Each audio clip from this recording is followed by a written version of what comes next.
सभी को जय मसीह की। आइए हम सब एक साथ प्रभु के वचन में से आज पढ़ें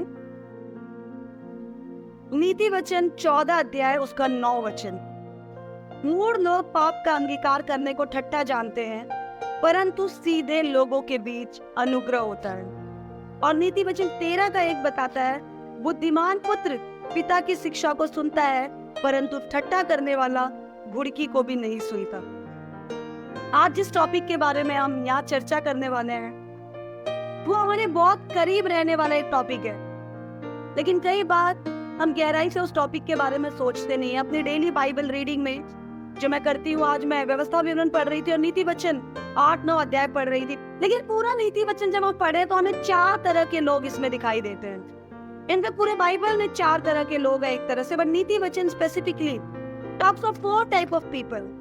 पहले साधारण आम लोग, आम जनता, आम लोग, सिंपल साधारण लोग, प्लीज डिस्टर्ब ना करें। दूसरा बुद्धिमान लोग, एक आम लोग, सिंपल पीपल। दूसरा वाइज पीपल, वाइज मैन, बुद्धिमान लोग। तीसरा मूर्ख लोग। चौथा ठट्ठा करने वाले लोग। हम अक्सर बात करते हैं कि परमेश्वर का भय मानना बुद्धि का प्रारंभ है, तो बुद्धिमान सिंपल जन कोई भी बन सकता है जिसको कुछ करना डरना नहीं है। वो ज्यादा सोचेगा नहीं, ज्यादा करेगा नहीं। एक साधारण मनुष्य जिसको अच्छाई का बुराई का ज्यादा आता पता नहीं, सिंपल सोचने वाला। बुद्धिमान वो है जो सही वक्त पे सही फैसला लेता है। बाइबल बताती है बुद्धि का प्रारंभ प्रभु के भय मानने से शुरू होता है। जो यहोवा के भय में यहोवा के वचनों को सीखता है वो बुद्धिमान है। हम इसकी चर्चा करेंगे। मूर्खों के बारे में तो मतलब पूछिए ही मत, मेरा लगा है मूर्खों के बारे में इतनी जानकारी है, लेकिन आज हम इन तीनों कैटेगरी के बारे में नहीं पढ़ेंगे। आज हम एक 4th कैटेगरी के बारे में यहाँ चर्चा करने वाले हैं। दे आर मॉकर्स, ठट्ठा करने वाले लोग। मैं सुबह डिक्शनरी मीनिंग निकाल रही थी कि मॉकर्स का मतलब क्या है, ठट्ठा करने वाले का मतलब क्या है, तो हिंदी में मैंने देखी इसके कुछ पर्यायवाची मुझे मिले। ठट्ठा करने का मतलब है बहुत मजाक करना। ठट्ठा करने का मतलब है दूसरों का उपहास करना, दूसरों की अवमानना करना, एक तरह से इंसल्ट करना, दूसरों को छोटा फील कराना, दूसरों को बार बार निचला फील कराना, शोषित फील कराना, ह्यूमिलिएट, हरास करना एक दूसरे को। या इंग्लिश में आप देखें तो mocker means the one who mocks others, mocker means the one who humiliates others, the one who insults others, the one who jeers others and the one who makes other feel ridicule, जो दूसरों को तिरस्कृत सा बार बार महसूस करा देता है। ये सुनकर हमें लगता है कि मैं ठट्ठा करने वाला जन नहीं हूँ। इंग्लिश में एक तो और अच्छे मतलब है। मॉकर वो होते हैं जो दूसरों को मिमिक करते हैं, जो दूसरों को कॉपी करके बार बार उनकी मिमिक्री करते हैं। कई बार तारीफ करने के लिए, रेयरली, बट ज्यादातर टाइम वो लोगों को छोटा दिखाने के लिए, उनकी कमियों को गिनाने के लिए नहीं, है तो अपने मनोरंजन के लिए। कितनी कमाल की बात है ना। हम इंसान जिसे परमेश्वर ने बनाया, दूसरा इंसान जिसे परमेश्वर ने बनाया, हम इंसान जो किसी लायक नहीं थे, जो खुद ही दया पे चल रहा है, वो दूसरे इंसान को जो खुद परमेश्वर की दया के लिए जी रहा है, हम इंसान उस दूसरे इंसान से अपना मनोरंजन करते हैं। हमने प्रभु की सृष्टि को जानवर और बंदर बना दिया है। बाइबल आज जब हम ठट्ठा करने वालों की चर्चा करते हैं तो कुछ इसी तरह की कैटेगरी की बात करती है, जो दूसरों को मिमिक करता है, जो दूसरों की, जैसे इंग्लिश में लैटिन भाषा से एक वर्ड आया मुकार, उसका मतलब होता है टू ब्लो द नोज, दूसरों के नाक पे एक तरह से हम घूसा मारते हैं, मतलब बेइज्जती करते हैं। कई बार हमें नहीं लगता कि हम सामने वाले की बेइज्जती कर रहे हैं। किसी का चलने का ढंग थोड़ा अलग सा है, हम उसको अजीब सा नाम दे देते हैं, भाइयों हम ठट्ठा कर रहे हैं। किसी का शरीर थोड़ा मोटा है, हम उसे अजीब सा नाम देते हैं, भाइयों हम ठट्ठा कर रहे हैं। कोई बोलने में थोड़ा अकलाता है, हम बार बार उसके उस पॉइंट को, उस जगह पर बार बार उंगली रख रहे हैं, बार बार उस पॉइंट को हम इशारा कर रहे हैं, उधेड़ रहे हैं, भाइयों बहनों हम ठट्ठा कर रहे हैं। किसी के बाल थोड़े अलग से, हम ठट्ठा कर रहे हैं। कोई शारीरिक रूप से हमारी तरह नॉर्मल नहीं है, हम उसके एबनॉर्मैलिटी को मजाक में बदल देते हैं, हम ठट्ठा कर रहे हैं। हम अपने ग्रुप में 1 या 2 ऐसे कमजोर लोगों को हमेशा मुद्दा बना देते हैं। मौका मिलते जैसे वो आता है हम तालियां मार के हंसना शुरू कर देते हैं, हम ठट्ठा कर रहे हैं। ठट्टा करने वालों के दो चिन्ह हैं, टू साइन। पहला साइन ये है कि वो जब आप उन्हें बताएंगे भाई जो तुम दूसरे का ऐसा मजाक उड़ा रहे हो, बार बार हंसते हो, ये सही नहीं है, बेवजह वो हंसते रहेंगे दूसरों को देखकर। हम बोलेंगे बेटा ये सही नहीं है, तो वो बोलेंगे अरे मैं तो मस्ती कर रहा था, अरे ऐसा नहीं, आप गलत सोच रहे हैं। वो कभी भी करेक्शन को स्वीकार नहीं करेंगे। नीति वचन 9:8 बताता है ठट्टा करने वालों को मत डांट, ऐसा ना हो कि वो तुझसे ही बैर करने लगे। बुद्धिमान को डांट तो वो तुझसे प्रेम रखेगा। हम में से बहुत लोग हैं जो दूसरों का मजाक उड़ाते हैं और अक्सर उड़ाते हैं, दूसरों की कमजोरी को उधेड़ने का मौका नहीं छोड़ते। जब आप उन्हें डांटे तो थोड़े थोड़े बाद आपसे कटने लगते हैं। अगर हम वो लोग हैं जो कट रहे हैं अपनी इस कमियों को सुनने के बाद, हमें समझना जरूरी है ठट्टा करना प्रभु की नजरों में बहुत बड़ा पाप है। क्यों पाप है, हम इसकी चर्चा आगे करेंगे।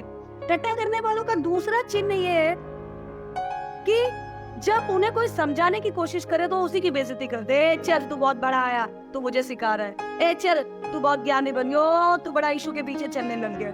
वो आपको अपमानित करने लगते हैं। ऐसे लोगों पे तरस खाना, उनके लिए प्रार्थना करना। क्यों तरस खाना, क्यों प्रार्थना करना?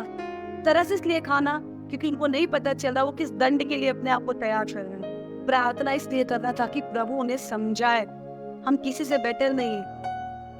हम सब इस समय प्रभु की उपस्थिति में इसलिए हैं क्योंकि हम सब पापी हैं और प्रभु ने हम पे दया की, मुझ पे और आप पे उसने अनुग्रह की।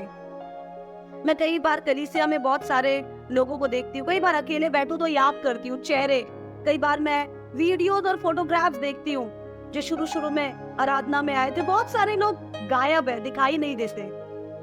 और जब मैं अच्छे से उनके साथ गुजारे हुए वक्त को याद करती हूँ तो मुझे याद आता है कि वो अपने आप नहीं चले गए, हमने पूरी मेहनत की है उन्हें धक्का देने में। कभी उनके दांतों का मजाक उड़ा के, कभी उनके आर्थिक स्थिति का मजाक उड़ा के, कभी उनके शरीर के बनावट का मजाक उड़ा के, कभी उनके पिता और माता का नाम लेकर उनके परिवार का मजाक उड़ा के, कभी उनके रंग का मजाक उड़ा के, कभी हमने उनकी किसी कमी को पकड़ा होगा, किसी कमजोरी को पकड़ लिया होगा, उनके किसी नंगेपन को देख लिया होगा, उसका मजाक उड़ाकर हम पूरी मेहनत से उनको प्रभु के शरीर और कलीसिया से बाहर निकालने के लिए जिम्मेदार है।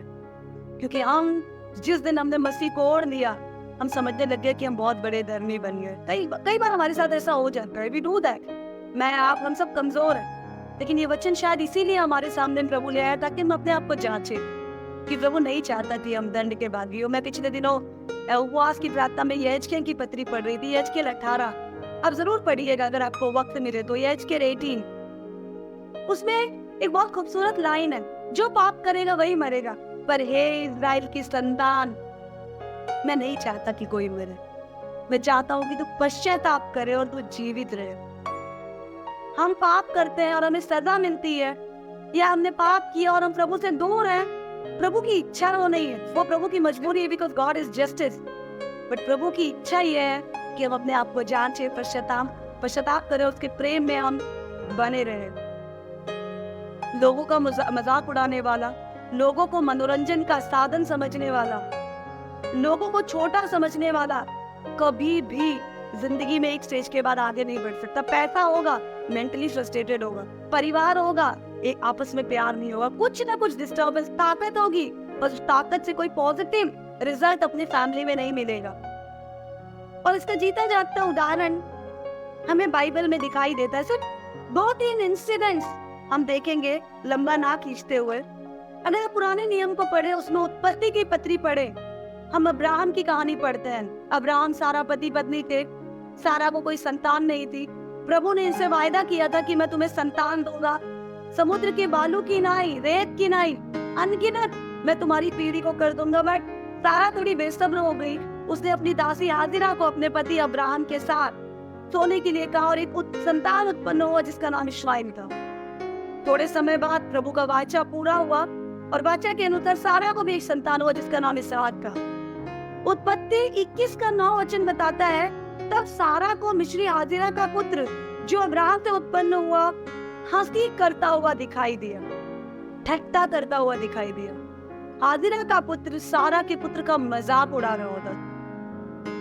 अगर ये दूसरे को छोटा समझने वाला और खुद को बड़ा बनाने वाला बड़ा समझ के घमंड के कारण इस्माइल के अंदर इसाक को छोटा जानने वाला और ठट्टा करने वाला ये नीचे ना होता तो भले प्रभु वायदे की संतान इसाक को आशीष देता, लेकिन इस्माइल को प्रभु ऐसे छोड़ता नहीं। पर बाइबल बताती कुछ ही समय बाद हम अगले एपिसोड में देखते हैं हाजिरा को परमेश्वर ने अलग कर दिया उस वाचा से, जबकि वो भी अब्राहम की संतान था। ठट्टा करने वाले प्रभु के साथ लंबे टाइम रह नहीं पाएंगे, उनको गलतफहमी होगी हम प्रभु के साथ चल रहे हैं, but God will not keep them with him for a long time. हम एक दूसरा इंसिडेंट देखते हैं। अगर आप पहला शमूएल 17 अध्याय उसके 43 वचन को देखें तो ये कहानी है दाऊद और गोलियात की। दाऊद एक लालिमा सी टपकती थी चेहरे से, सुंदर सा राजकुमार या गरड़िया चरवाहा जो अपनी भेड़ बकरियों को चराता था।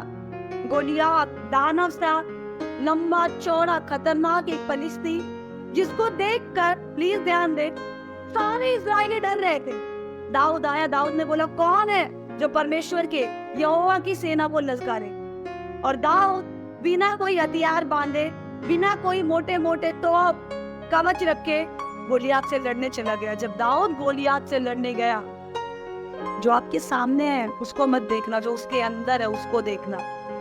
हम मजाक उड़ाते हैं क्योंकि हम लोगों के शरीर को देखते हैं। उस शरीर के अंदर एक मन है, उस मन में परमेश्वर का आत्मा विराजमान है, हम वो भूल जाते हैं। गोलियात जब दाऊद को देखता है तो कहता है, तब फलिस्ती ने दाऊद से कहा, क्या मैं कुत्ता हूँ कि तू लाठी लेकर मेरे पास आया है? तब फलिस्ती अपने देवताओं के नाम से दाऊद को कोसने लगा। अपने आप को ताकतवर समझकर, दाऊद को यूं ही समझकर फलिस्ती कोसने लग गया। पर वो छोटा सा दिखने वाला दाऊद, जिसका गोलियात मजाक उड़ा रहा था, वो दाऊद सिर्फ एक छोटे से पत्थर से इस दानव जैसे ताकतवर गोलियात को यूं ही कुत्ते की नाई खत्म कर पाया।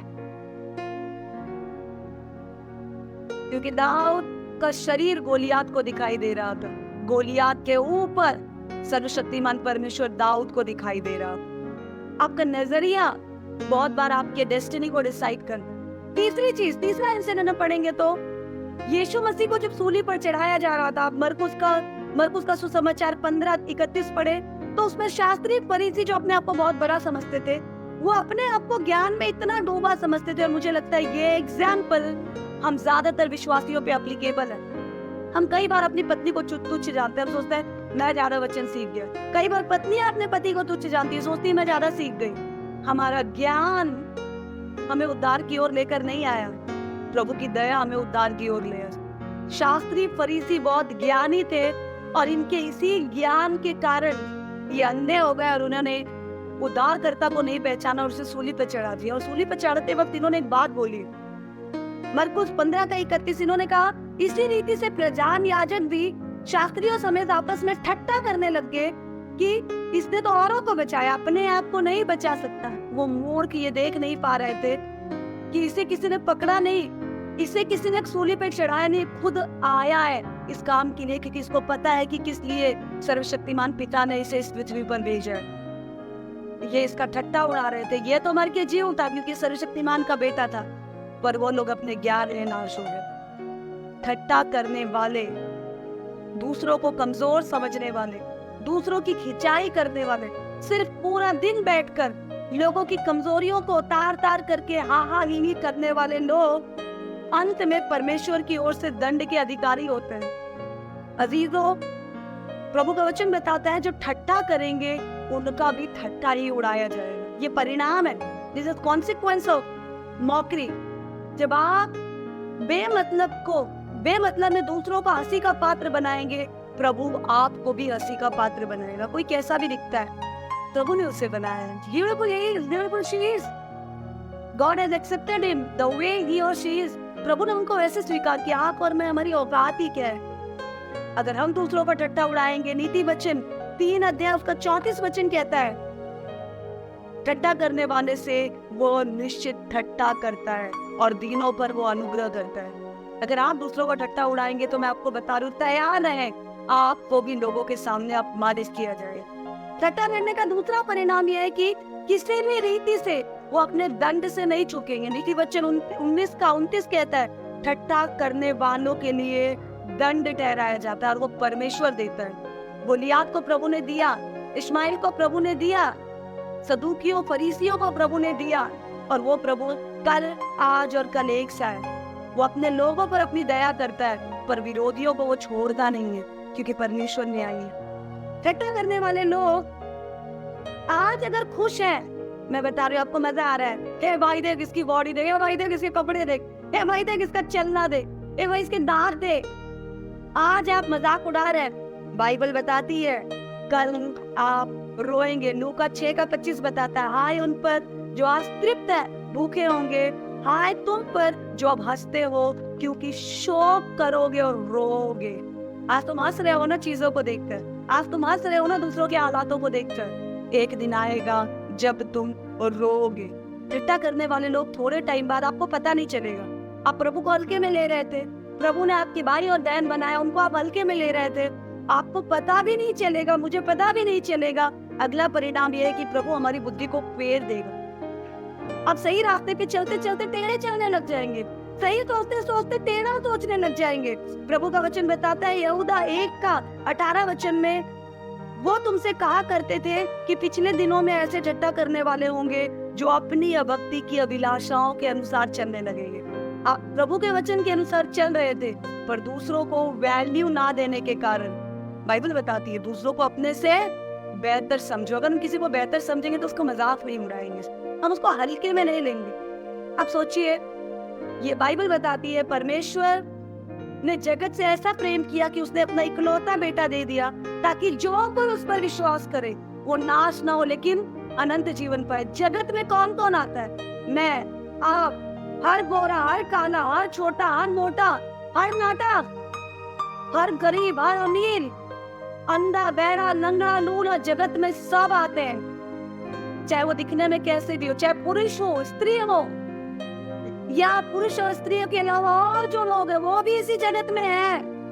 God loves them too। प्रभु उनसे भी प्यार करता है, प्रभु ने उनके लिए भी जान दी। आपको क्या लगता है, एक ट्रांसजेंडर जो पुरुष भी नहीं है स्त्री भी नहीं, अगर वो मन फिराएगा तो प्रभु दया नहीं करेगा? एक लेस्बियन प्रभु की ओर मन फिराएगी, प्रभु दया नहीं करेगा? एक गे प्रभु की ओर मन फिराएगा, प्रभु दया नहीं करेगा? प्रभु करेगा। प्रभु दया करने बैठा है, हम ठट्टा उड़ाने बैठे हैं। प्रभु उनको बचाने बैठा है, हम उन्हें धक्का देकर बाहर निकालने बैठे हैं। बाइबल बताती है अगर यूं ही करते रहे तो एक दिन ऐसा आएगा हम खुद अपनी दुष्ट अभिलाषाओं के पीछे चलने लग जाएंगे। और सबसे बड़ी चीज जो दूसरों को ठट्टा उड़ाएगा, एक समय आएगा जब वो अकेला हो जाएगा, क्योंकि लोग उसे धीरे धीरे अपने से दूर कर देंगे, क्योंकि उसको उसके बीच रहते लोगों की शांति खोने लग जाएगी। नीति वचन 22:10 कहता है ठट्टा करने वाले को निकाल दे, तब झगड़ा मिट जाएगा, वाद विवाद अपमान सब दूर हो जाएंगे। जो ठट्टा करता है वो दूसरों के लिए झगड़े का कारण बनता है, अपमान का कारण बनता है। कलीसिया अपने आसपास देखे कौन बैठा है, एक बार देखे जिस चकियों से आपने जिसको भी देखा ना, उसके शरीर में परमेश्वर का आत्मा वास करता है। जो आपके बगल में बैठा है, जो आपके बगल में रहता है, परमेश्वर उससे भी प्यार करता है।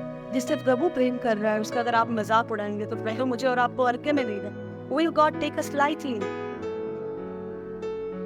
जो ठट्टा करेगा वो ठट्टों में उड़ाए जाएंगे, जो ठट्टा करेगा वो दंड पाएगा, जो ठट्टा करेगा वो बहक जाएगा, जो ठट्टा करेगा वो निकाल दिया जाएगा, जो ठट्टा करेगा उसे बार बार अपमानित होना पड़ेगा। इसलिए कलीसिया मैं आपको उत्साहित करना चाहती हूँ प्रभु के इस वचन के जरिए, दूसरों को छोटा देखना बंद करें। हो सकता है वो आपके दोस्त हो जिनके साथ आप रोज खाते पीते हो, आपको नहीं समझ आ रहा, मैं आपको बताना चाहती हूँ कई बार लोग थोड़े कमजोर हैं, वो आपको बोल नहीं पाते, पर उनके मन में एक घाव की तरह ये बातें बसती जाती है। इसलिए कलीसिया आज इस वचन के जरिए आपको किसी को कहने की जरूरत नहीं, this is about you and your God. ये आपके और आपके प्रभु के बीच की बात है।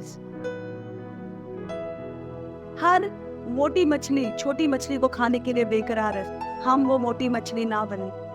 हम एक ऐसी मछली, हम एक ऐसे लोग हैं जिन्हें प्रभु ने बर्बाद करने के लिए नहीं, दुनिया को बचाने के लिए इकट्ठा किया और बुलाया। कलीसिया में लोग नाश होंगे अगर, तो संसार में क्या ही होगा उनका। कलीसिया बचाव की, प्रेम की, लोगों को अपनाने की, लोगों को आदर देने की, लोगों को पढ़ाने की, उठाने की जगह है। इसे कलीसिया में आपको उत्साहित करना चाहती हूँ। ठट्टा करना बंद करें और प्यार करना शुरू। आइए हम अपनी आंखों को आइए प्रार्थना करें। परमेश्वर, ये जगत और इसकी सब पूर्ति तेरी है। धन्यवाद देते हैं प्रभु इस वचन के लिए। प्रभु कई बार प्रभु हम अपनी आंखों पर भरोसा करते हैं प्रभु, और हमारी जुबान हमारे काबू में नहीं रहती। हमारे लोग जी रहे तो तूने हमारे साथ रखा है प्रभु। वो प्रभु तूने इसलिए रखा पिता कि वो हमारे द्वारा बचाए जाए, हम उन्हें गले लगाए और तेरा प्रेम दे सके। पर प्रभु हम कई बार अपने मनोरंजन के चक्कर में या ध्यान ना देने के चक्कर में, चीजों को हल्के में लेने के कारण प्रभु हम कई बार लोगों को प्रभु दूर कर देते हैं। आज तक जिन जिन लोगों को अपनी इस आदत के कारण मैंने गिराया या ठेस पहुंचाई, राजा मैं माफी मांगती। मैं प्रार्थना करती हूँ कि प्रभु तेरे वचन का प्रकाश मेरे इस आचरण को बदल दे। परमेश्वर तमाम लोग जो इस वचन को सुन रहे हैं पिता, तू उनसे बातचीत कर और एक नयापन, एक नया रवैया, एक प्रेम का रवैया, एक अपनाने का रवैया प्रभु तू हमारे हम सब के अंदर पैदा कर। ये वचन अंदर तक हमें कायल करे और बदल दे। और तमाम लोग जो कोने कोने में प्रभु और जगह जगह इस वचन को सुनते हैं, मैं दिल से प्रार्थना करती हूँ प्रभु कि तेरी आत्मा उनसे बातचीत करे। यीशु मसीह के नाम में मांगते हैं, आमीन।